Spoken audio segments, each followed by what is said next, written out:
Ayan guys, matapos yung magagandang speech ng mga honorable sa House of Representative, ito naman yung respack ni Vice President Sara Duterte.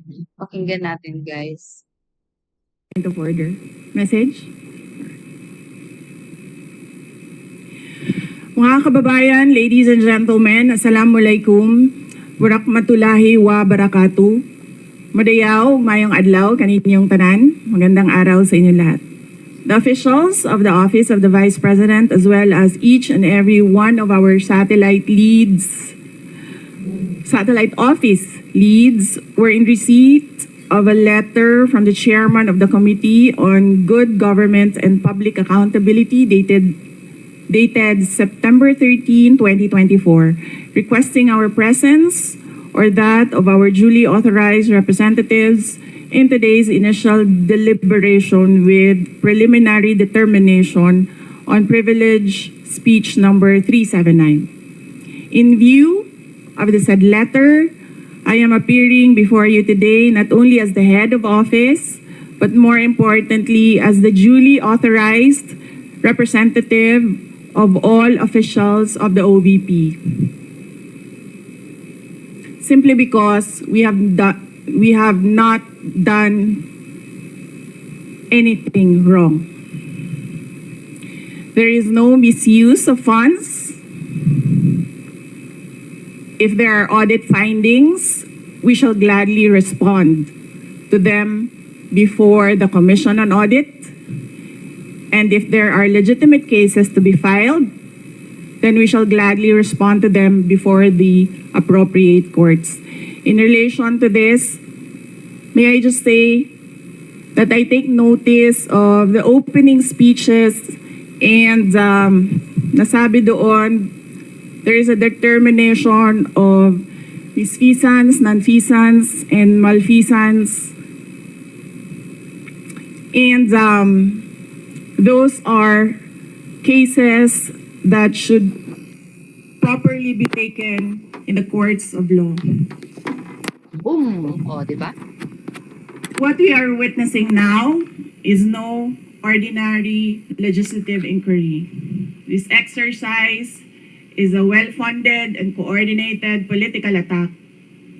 This much is evident from the very words of the privileged speech that prompted this inquiry.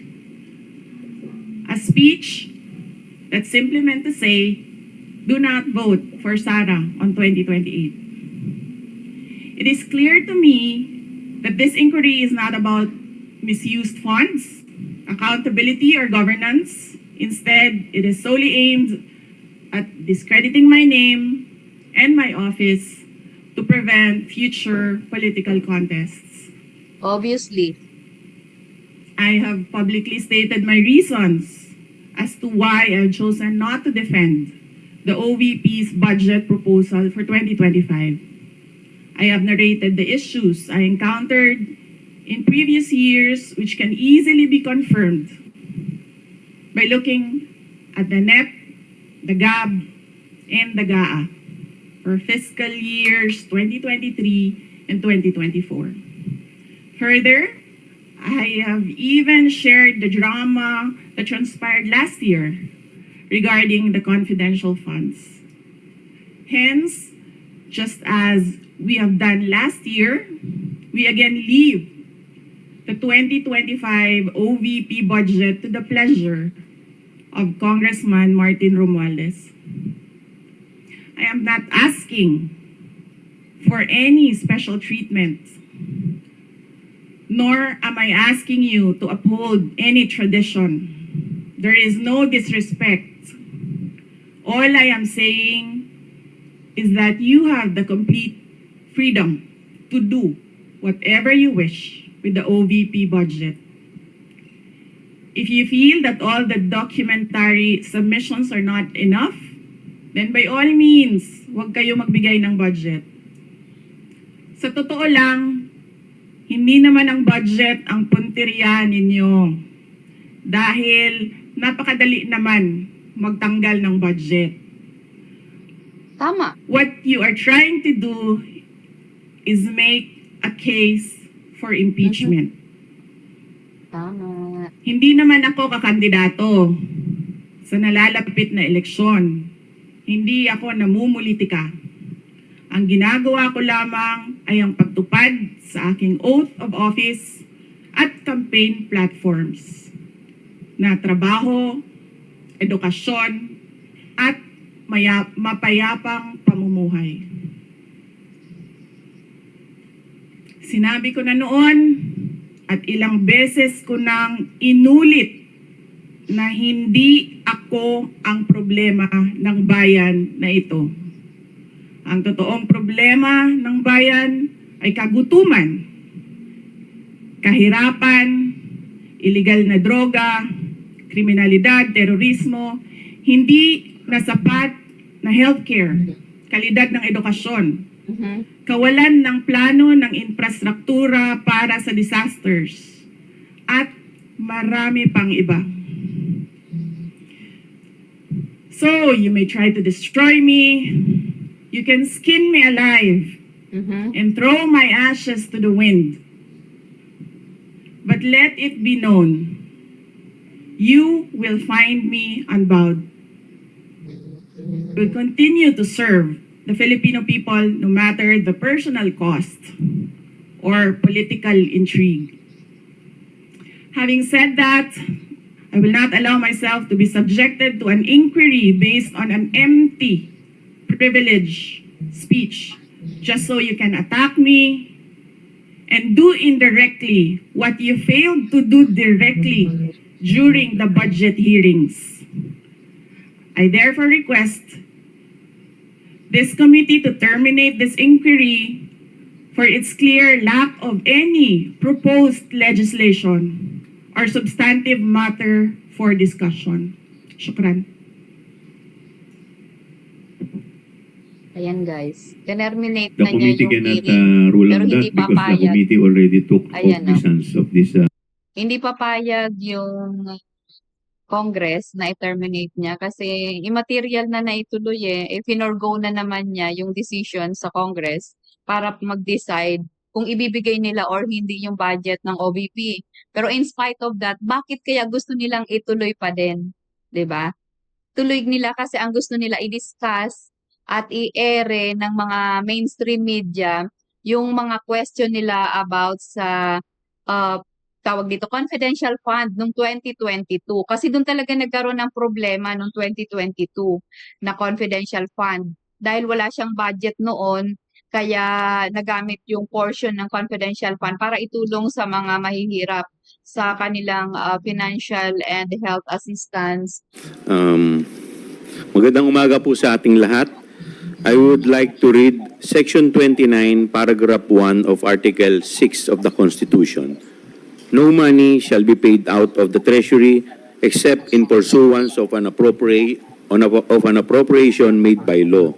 And Section 24 states that all appropriation, revenue and tariff bills, bills authorizing increase of public debt, bills of local application, and private bills shall originate exclusively in the House of Representatives.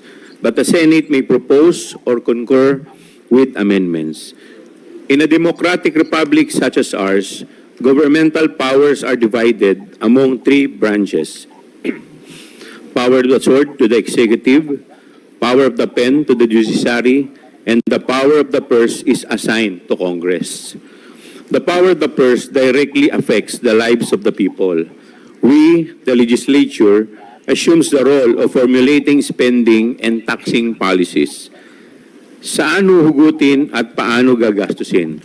Ang gastusin ng gobyerno at ang buwis na ipinapataw sa mamayang Pilipino upang suportahan ang mga gastusing ito ang nagdidikta kung saan ito ilalaan na siyang nakakaapekto sa galaw at paglago ng ekonomiya. Ito rin ang paraan upang magkaroon ng income redistribution. May apat na parte sa budget process. Number 1, preparation. Number 2, legislation. Number 3, execution. And number 4, accountability. Habang ang ehekutibo ang naghahanda ng budget, tayo sa Kongreso ang nagbabalangkas ng batas ng budget. Implementation is with the executive at accountability ay nakalagak sa parehong Commission on Audit at Kongreso bilang parte ng ating oversight function.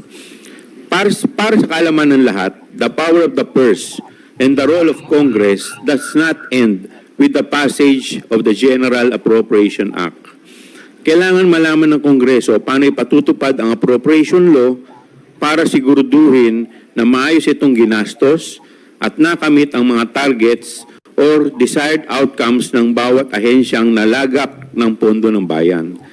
We have to ensure that funds are spent solely for purpose for which they have been appropriated.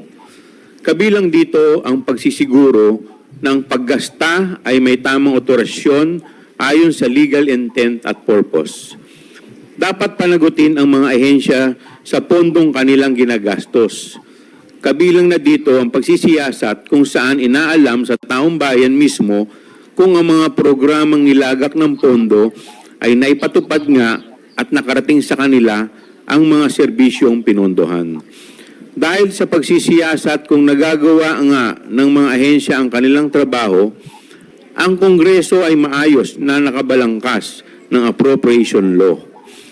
Anong programa at ahensya ang dapat dagdagan ng pondo?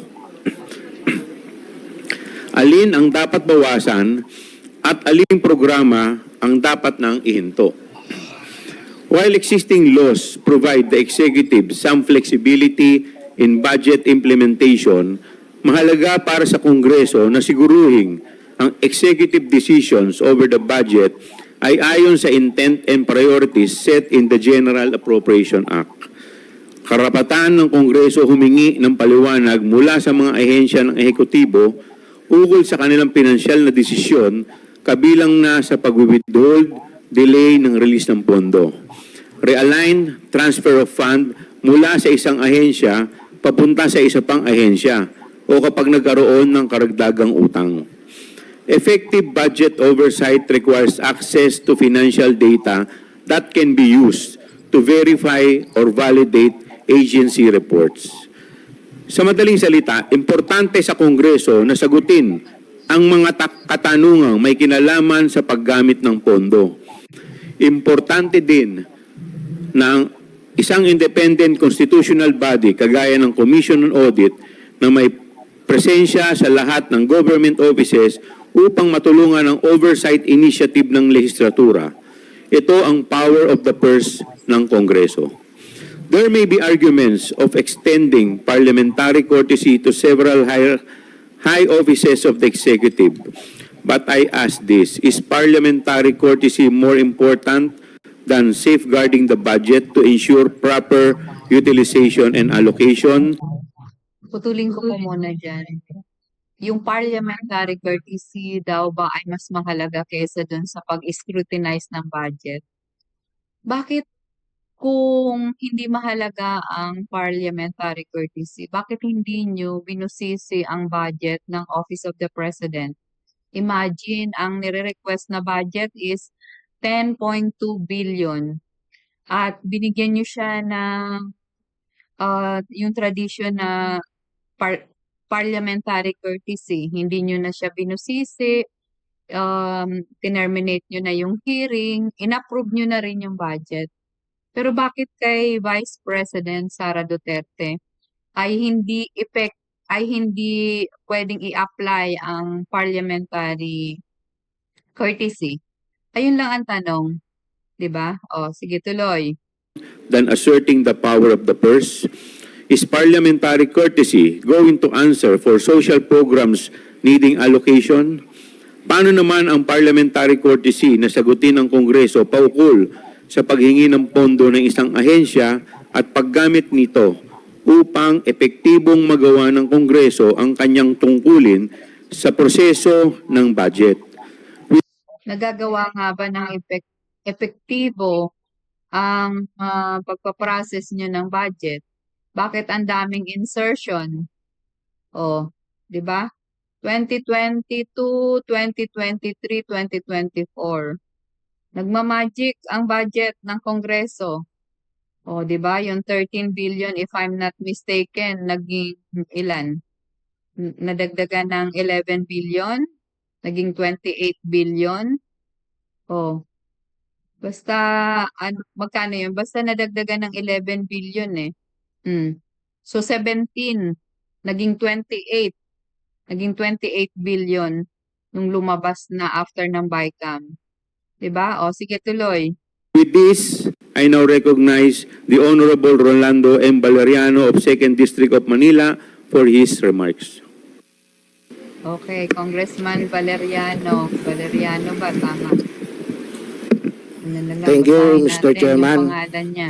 My fellow House Layo. members, the general public watching the live streaming of this public hearing, mga kababayan, magandang araw po.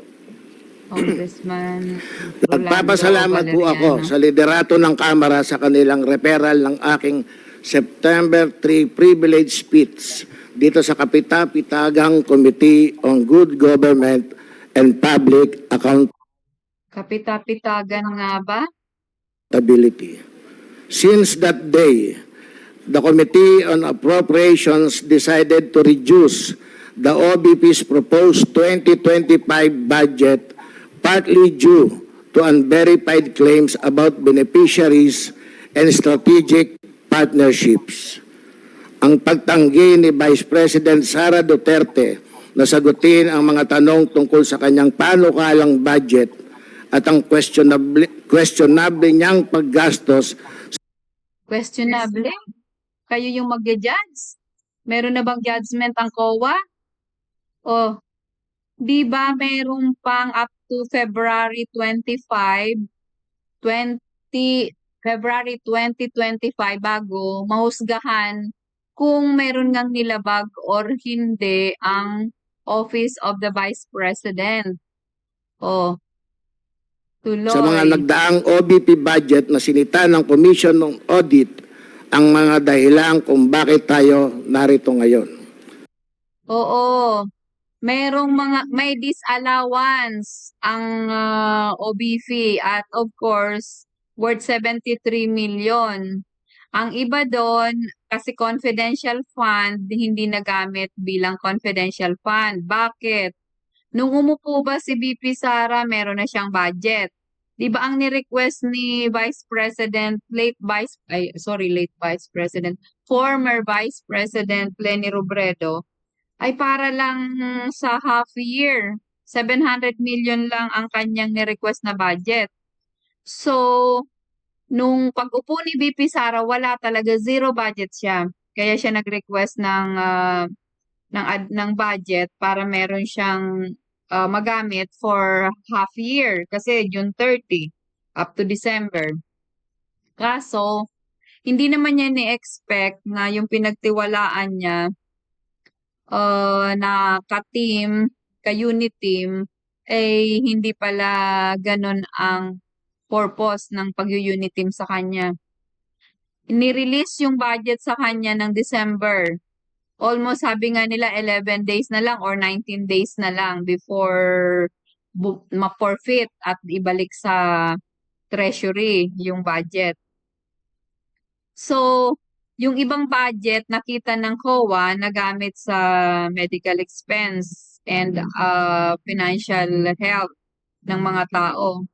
So, yun technicality ang inaayos. Kasi pwede pa namang i-contest yun eh kasi very limited na lang yung time na binigay sa kanila. So, possible at saka since walang budget at yung mga tao nag-oath siya na talagang magsiserve siya at magpapagaan siya sa life, sa ikabubuhay ng mga Pilipino. So, hindi niya kayang tanggihan. Eh, wala pa siyang ibang pondong mapagkukuhanan. Confidential fund lang ang hawak niya. So, nagalaw yung part. Pero, hindi kinurap. Nailagay sa hindi dapat. Technically, mayroong error. Pero at least hindi ninakaw. And justifiable kasi wala pang pondo nung umupo si BP Sara. O, go. Diretso. She expressly rejected any questions about the OBP budget even before those questions were put forward. Her claim of leaving it to the House to do what it thinks is right is just a palusot. Anong palusot? Kahit naman idepensa niya ng 1,000 times ang budget na yan, iba pa, sa tingin nyo ibibigay nyo? And ano ang ididepensa? Yung proposed budget na isubmit na sa inyo bago pa yung schedule. Yung hard copy, meron kayo. Nag-present yung Vice President yan. Mag-isa lang siya.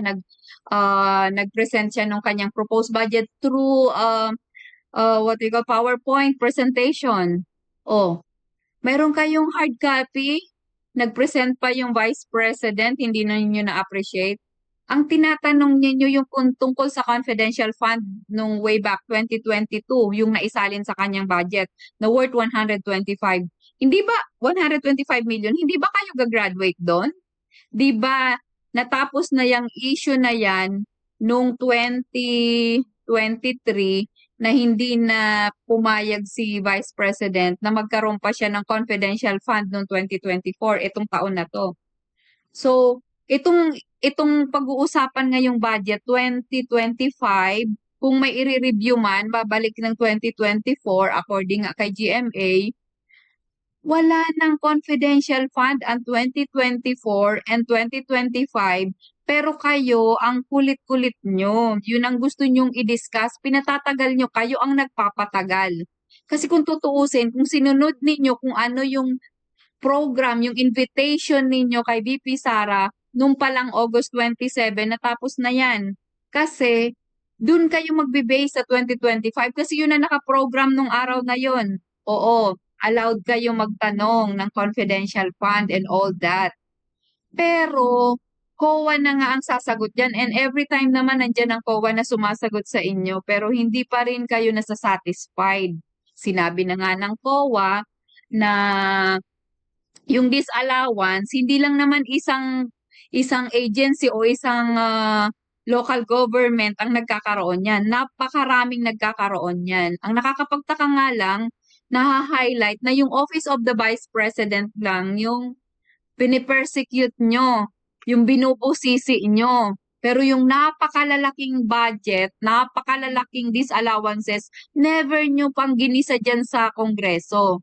O ano, example, DOTR, 1.4 billion notice of disallowance, 7 trillion notice of suspension. O, yung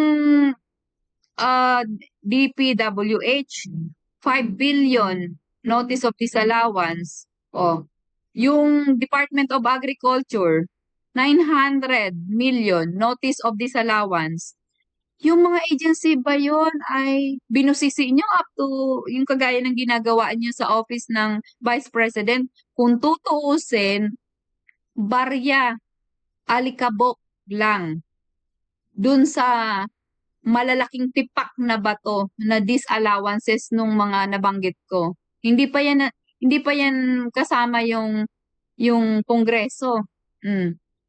Dahil ang Kongreso, kayo ay certification ang liquidation nyo. Liquidation via certification. Which is, hindi dapat ganun. Dapat may isa sa inyong nag-i-stand out dyan para alisin yan. Kasi even sa US, hindi ganyan ang liquidation.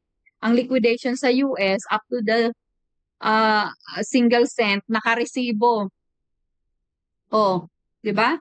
Sobrang lakas ng loob nyo magsabi ng mga ganyan sa Office of the Vice President. O, tuloy. A smoke screen, a cover because she does not want to provide proof for the numbers she stated. She doesn't want to provide proof. Assuming ka eh. Di ba? Bakit hindi siya magpo-provide? Eh kung ang COA nga, hindi nagrereklamo na hindi sila nag-provide ng proof. Ibig sabihin, submitted yung proof niyan sa COA. Sa tingin mo ba, ang COA papayag na mag-submit sila na wala silang mga resibo o wala silang mga proof? Oh, di ba? Bakit kayo nag-a-assume? Alam mo, propaganda ang ginagawa ninyo eh. Paulit-ulit yung sinasabi na si VP Sara ay hindi sumasagot dahil ayaw niyang masita siya doon sa mga parang ina-assume ninyo na mayroong fraud o wala pa kayong napapatunayan. Alam nyo, dapat i-stop muna kayo, isiper nyo muna yung mga bibig ninyo habang yan ay ongoing at on process sa COA. So sa February, up to February 2025, ang palugit para ma-submit yung comment or yung ibang compliance ng Office of the Vice President. So, hindi kayo makapag-antay. O, parang masahol pa kayo sa ano sa korte. At least ang korte, pag tinerminate yung hearing, i-resume, tahimik. Kayo, pag isususpend ang hearing or ite-terminate ang hearing dahil dun sa courtesy, sa tradition na parliamentary courtesy, may kinikilingan kayo. Si BP Sara, hindi po pwede ng mga parliamentary courtesy na yan. Oh, siya lang ang hindi pwede. The rest, ino-honor nyo. Oh, tuloy. Stated in her PowerPoint presentation. The OBP socioeconomic programs are supposedly for implementation in the National Capital Region only. The OBP budget do not Ano? Ibalik nga natin ng konti. Ibig sabihin ba ang pagsisilbihan ni BP Sara ay yung mga taga-NCR lang? Kasi socio-economic, gusto mo dito lang? Kaya nga siya Vice President of the Philippines. Vice President of the Philippines dahil sisilbihan niya yung entire country. Hindi lang yung Metro Manila, hindi lang yung NCR. Propriety or timeliness of this committee taking cognizance of the issues raised in the previous speech of the Honorable Valeriano. I understand that the subject of this inquiry are the issues raised by Honorable Valeriano in his previous speech. I also understand that this concerns transactions, certain transactions of the OVP and DepEd. However, those transactions are subject of current COA investigations. And we also know that said COA findings are still pending, subject to appeal or reconsideration. Yes. So in view of that, I just want to be clarified as to the propriety of this committee taking cognizance of the of said transactions. Mr. Chair. Before I recognize the Honorable Flores, the chair would like to recognize the presence of Congresswoman Gloria Macapagal Arroyo, Sige lang, makinig former muna kayo, President, guys. Ako- Honorable Aurelio Dong Gonzales, our Senior Deputy Speaker, Congressman Roberto Uy of the 1st District of Zamboanga del Norte, Honorable Janet Garin, Vice Chairperson and Congresswoman of 1st District of Iloilo. Honorable Flores, you are recognized. Thank you, Mr. Chair. Mr. Chair, first and foremost, the authority of the House to conduct inquiries in aid of legislation has been already established, Mr. Chair. Not only is it provided for by the Constitution, Mr. Chair, it has also been well settled in jurisprudence and in Supreme Court decisions that the House may conduct inquiries in aid of legislation. We are not here to replace the findings of the COA, Mr. Chair, so it should not in any way interfere with the investigation also being conducted by the COA. We're just here to find out if we could, through legislation, either improve it or protect it or whatever, Mr. Chair. So I think Ano ang i-improve nyo? Ano ipoprotect nyo? Sa pagbusisi ng budget ni VP Sara. Siguro hanggang stapler bibilangin nyo. Go. the presence or the fact that there is already a COA investigation should not deter the House from conducting its own inquiries, Mr. Chair, in accordance with, of course, Article 6, Section 21 of our Constitution, Mr. Chair. Okay naman yun na talagang mag-investigate kayo.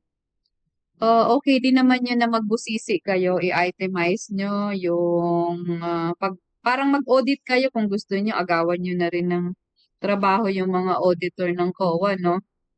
Kaya lang, Kung pwede, wag lang sa Office of the Vice President nyo gawin. Umpisahan nyo sa Office of the President. 10 billion yung budget niya. O magkano? Magkano? Ilang billion yung budget niya last year. I-itemize nyo din, kagaya ng ano, up to stapler, kung gusto nyo, kung nakabili ng stapler. O ilang beses nag-travel, ilan yung kasamang tao, ilan yung ginastusan. Ano, i-audit nyo lahat. At saka yung, sabi ko nga paulit-ulit, yung sa DOTR na 1.4 billion na notice of disallowance, ano nyo rin, tanungin nyo. 7 trillion na DOTR suspension, notice of suspension. Ang laki nun.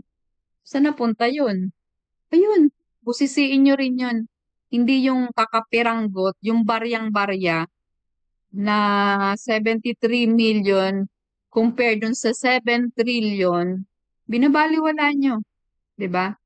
O anong purpose nyo? Bakit si Vice President lang, lahat ng hawak na agency ni Vice President, yun lang ang pinag-iinitan nyo, DepEd, Office of the Vice President.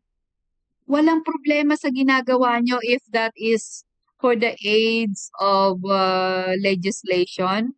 Walang problema yung pag-audit nyo up to the single. Pero kayo magpa-audit din.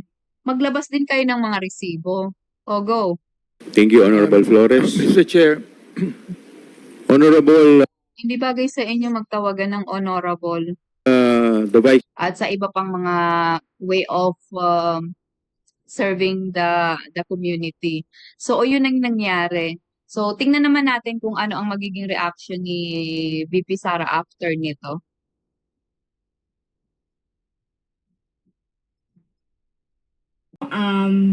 Una pa sa lahat, ginigit natin dito na ang tradisyon Yan guys, bago natin ipakita kung paano nagpaalam at umalis si Vice President VP Sara, pakinggan muna natin itong ilang manifestation itong ating mga minority.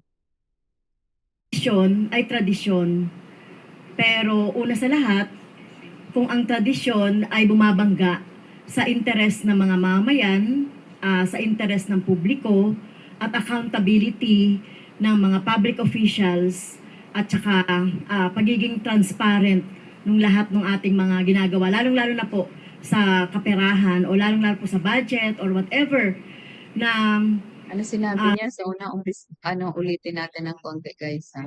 To 5 minutes. Ito. Wait lang. in-schedule agad natin yung naging privilege speech ni Representative Valeriano.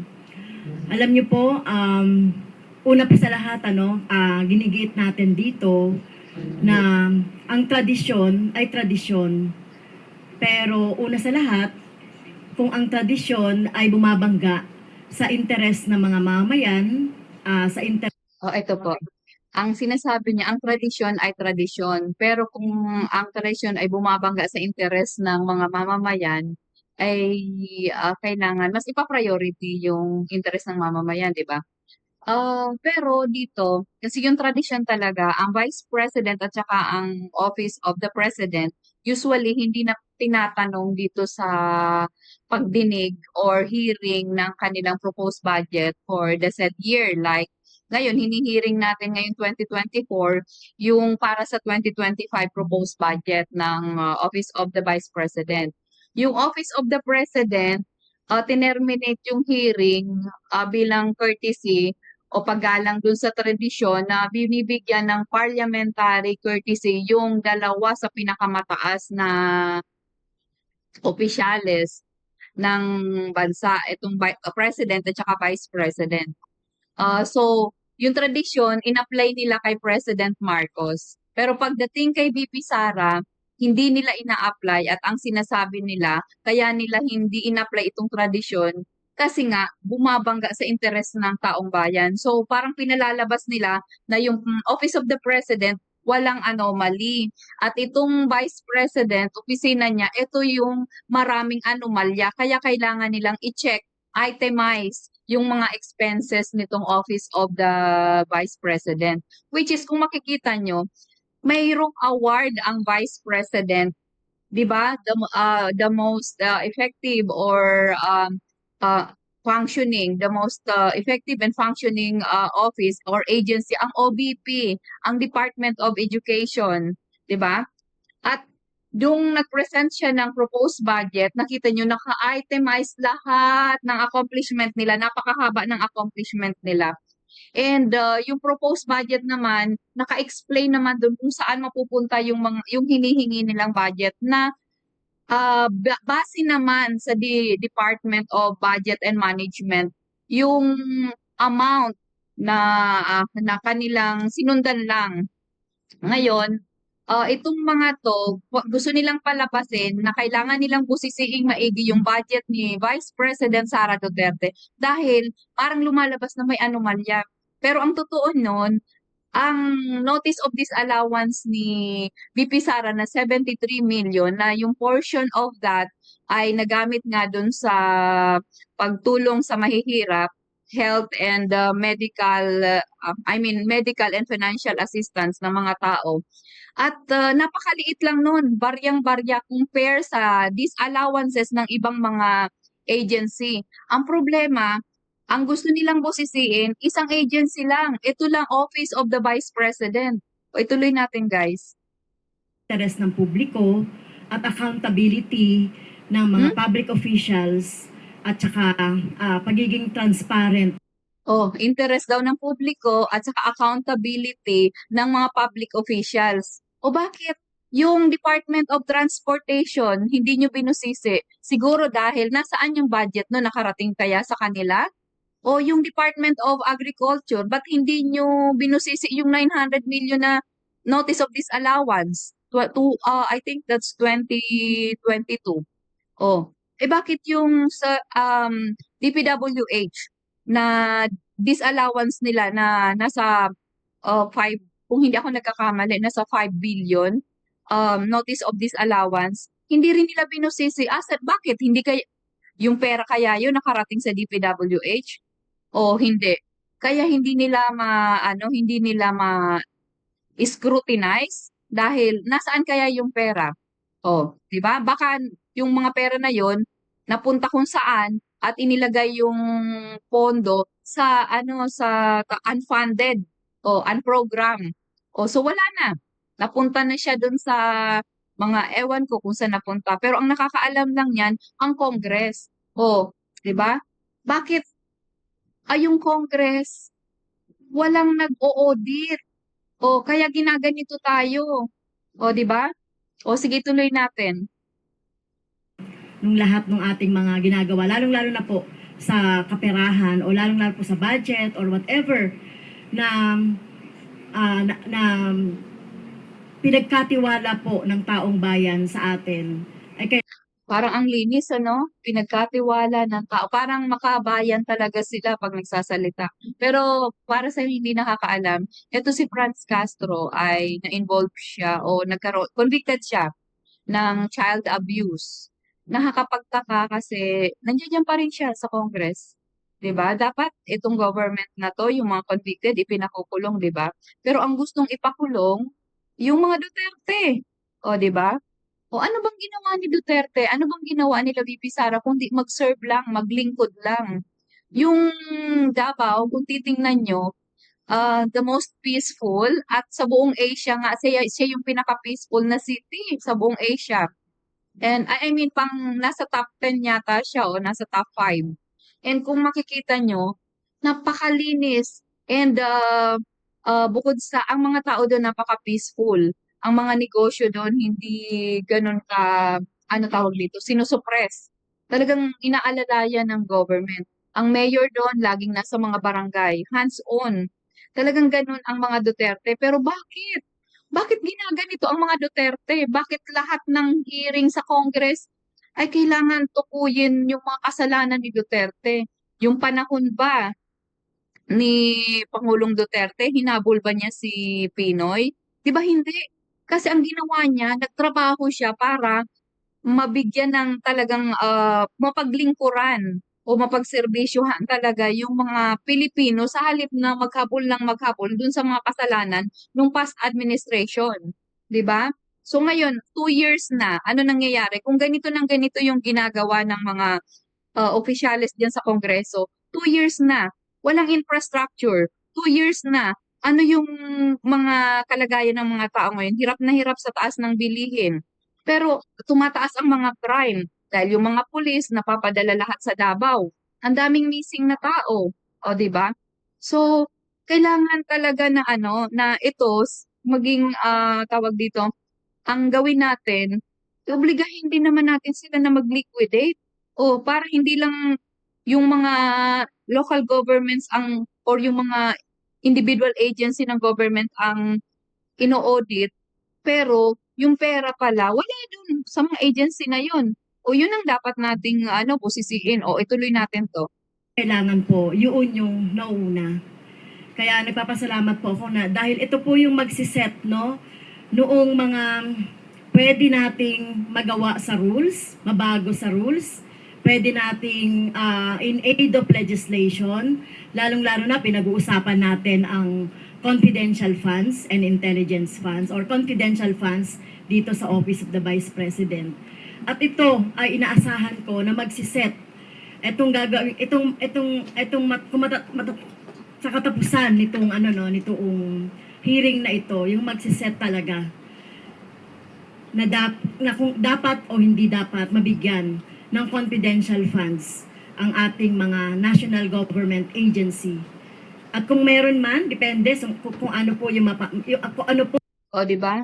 Ang dinidiscuss niya confidential fund. Pero ang ihi-hearing ngayon ay yung budget ng OVP na hindi na nga naglagay ng confidential fund dun sa kanilang proposed budget. At last year, wala na rin silang confidential fund kasi noong 2023 budget hearing ay nagkaroon ng drama. Ayun na nga yun, ayun ang tinanggal nila yung confidential fund, ginawa nila ng issue. So, hindi na nagpalagay ng confidential fund si Vice President Sara Duterte para sa 2024. So, what's the essence? Bakit kailangan pang i-discuss yung confidential fund sa hearing na to? Kung yung 2024 budget ni OBP at yung ngayon ay wala naman nasa listahan niya. O ituloy natin. po yung magiging resulta ng inquiry na ito ay mapahigpit natin, no? Yung kung meron man, kung magde-decide later on na may confidential funds pa rin, magde-decide pa rin na magiging mahigpit, no, yung paggamit ng confidential funds. Okay, actually maganda ang sinasabi ni Congressman Franz Castro dito. Yan ay napakaganda kung totoong gagawin talaga nila, na talagang maghihigpit sila at yung lahat ng inisyuhan nila ng confidential fund ay talagang i-itemize nila. Siguro ang una nilang gawin ay i-demolish nila yung tawag dito, yung liquidation by certification nila. Ano ba yun? Resolution number 10.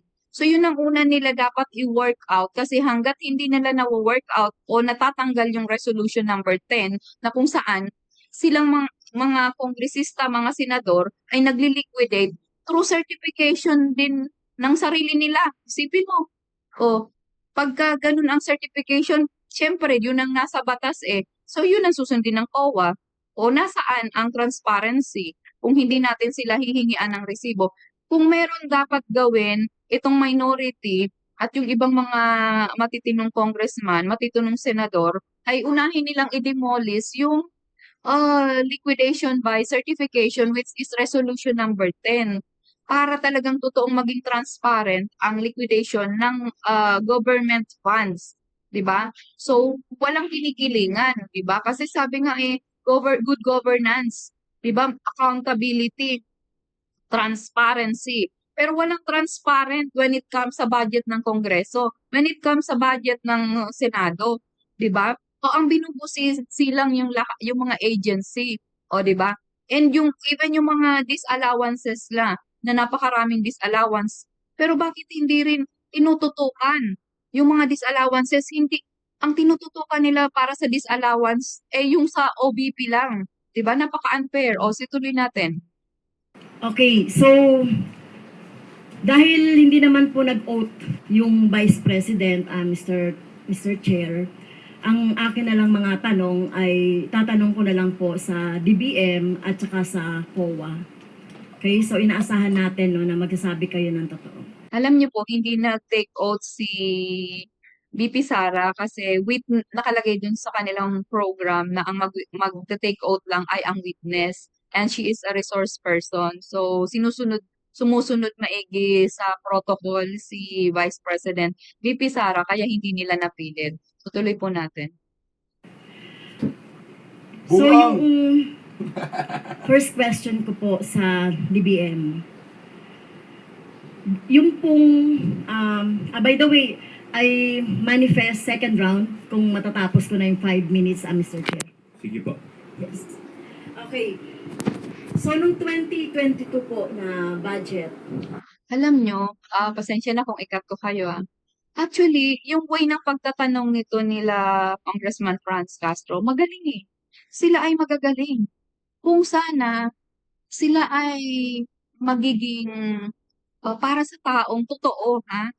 Hindi yung nagiging tools sila ng mga politiko. Kasi kung sila talaga para sa tao, talagang magagaling sila. Makakatulong talaga sila sa bayan. Kasi ang tatalino nila. Si Manuel, matalino. Ito, matalino. Iba yung training eh. Iba yung training sa makakaliwang grupo. Iba talaga. Dapat yung maging training din ng mga kabataan natin na pro-government, maging kasing sigasig o kasing galing nitong pagtitrain ng makakaliwang grupo sa mga kabataan na nire-recruit nila. Pero in a good way. 'Di ba? So doon talaga ako bumibilig. Tingnan mo si Ka Eric, napakagaling, 'di ba? So ito talaga, bumibilib talaga ako sa kanila. Kaya lang sana lang maging talagang gawin nila talaga 'to ng buong katapatan para sa tao. I think kung gagawin nila 'yan, eh whatever yung mga kaso-kaso nila, eh hindi napapansinin yan ng tao kung mag-stand talaga sila para sa taong bayan. O ituloy natin, guys. ng Office of the Vice President sa DBM, Mr. Chair, meron po ba ditong nakalagay na line item for confidential funds? Buang, magpintuan na lang tayo. Mr. When Chair, answering. Mr. Chair. Si Sorry, Mr. Bisda. Chair. Sa Hello, Bisda. BBM po, please, you are Nakikigamit ko ako Toledo, ng you are video ni recommended. Bisda. Ito ang nire-reactionan ko. Yes, there is no line item Mahina for naman. confidential fund, but there is a program that Paano ba mag-adjust item ng under mga that ano nito? program po Naka-volume na na siya. ginagamit po yung confidential fund. Oh, Tapos na po kayo. Mr. Chair, since we were given the data on the areas and they have also submitted the evidences of payments, we did not conduct a study on the speed by which the frequency of the payments, as long as we were satisfied with the number of areas that they have served. So if we can average it based on that, the number of areas, I think it is possible to be spending the said amounts. Mr. Chair, final question na lang Okay, po. last question. Because the AOMs were issued po in February 1, 2024 for the first AOM, and then the second AOM po on August 8, 2024. Reading through the AOMs po, the Office of the Vice President is given 15 days to respond to the AOMs. I believe the first one has been responded to in April. So meron na po bang response doon po sa August 8 na AOM?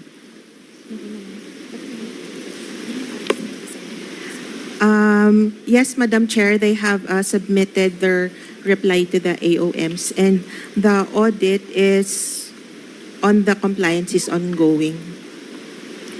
Thank you very much, Mr. Chair.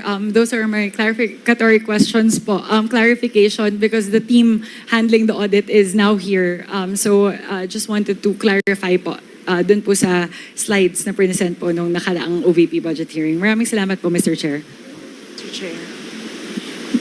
May I approach the table? Request 1 minute suspension. The chair declares 1 minute suspension. Ayan, nag-request na si Vice President Sara ng 1 minute suspension. O, tingnan mo kung saan siya pupunta. Yes. Nagpaalam siya na siya ay aalis na. Pero, ayan, magsasalita ko siya ng konti. Kasi parang ang feeling niya, immaterial na eh. Kasi yung actually yung nakikita niyo mga sagot ng COA, Session Ah, resumes. kumpleto ang Mr. compliance Chair, ng OVP. May I The request... Honorable Vice President is recognized. Thank you. May I request to leave the inquiry? Ma'am, pwede naman po, considering na hindi naman din po kayo naka-oath and alam naman po namin, marami rin po kayong ginagawa. The Vice President is excused. Thank you. Wow. Thank you po, Thank you, ma'am. everyone. Good Diba? morning. At least, 1 minute suspension is declared by the paano chair. si Congressman Chua may respeto. So kahit pa paano hinangaan ko dito si Congressman Chua dahil nagbigay siya ng respeto. Di kagaya kay Kimbo. Grabe. Okay. Guys, hanggang dito na lang yung aking vlog. Actually, meron pa ditong kasunod eh. Nagkaroon ng parang interview si VP Sara sa labas. So, sana mapanood ko rin yun. Ito, guys. So, hanggang dito na lang umalis na po si VP Sara kasi parang useless na rin yung pinag-uusapan doon. Anyway, nakita nyo naman yung response ng COA, ng BBM. So far, talagang nag-comply naman ang Office of the Vice President and nag-aantay pa ng given allotted time up to February 2025 to finish yung kanilang comments and kung ano yung explanation nila dun sa disallowance nila na ito hinahabol ng mga congressman. Okay guys, thank you so much for watching. See you again.